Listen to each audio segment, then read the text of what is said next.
Test passe souplesse. 5 exercices pour voir ton amplitude de façon globale. Le premier test est la chaîne postérieure. L'idée est de serrer les jambes, donc les pieds, jambes tendues, et d'aller chercher le sol avec tes doigts. Si tu as les pieds écartés et que tu n'arrives pas à toucher d'une main le sol, tu auras 0 point. Donc l'écartement des pieds, hop, je serre bien, jambes bien tendues, et puis là, sans à-coup, je vais chercher le sol tranquillement. Et je touche le sol.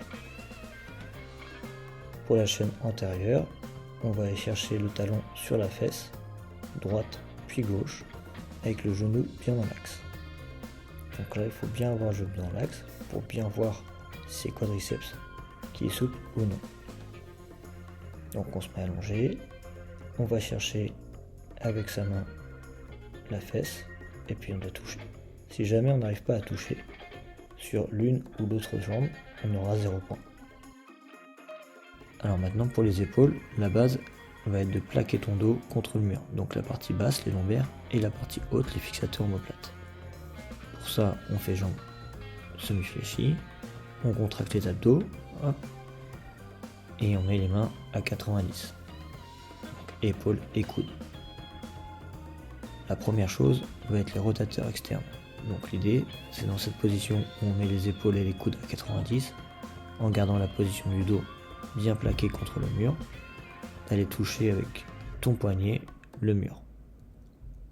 Donc là je me positionne, hop, je mets mes épaules à 90 et je vais toucher le mur. Si, encore une fois, un poignet ne touche pas, ou les deux ne touchent pas, on ne pourra pas comptabiliser le point.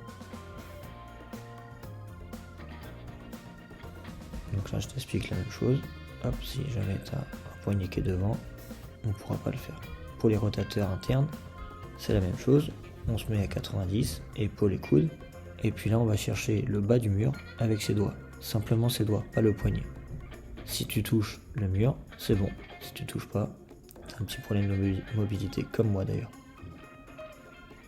Donc le dos doit bien être à plat, s'il est creusé on ne pourra pas valider non plus la répétition. Et dernier, l'extension de l'épaule. Donc encore une fois, le bas du dos et le haut du dos qui touchent le mur, et on va chercher avec les bras le plus tendus possible le mur au-dessus de sa tête. Si jamais il y a une épaule qui est devant et qui est fléchie avec les bras, on ne pourra pas valider les répétitions. Donc là je me positionne, je vais toucher. C'est bien les poignets qui touchent et pas les doigts.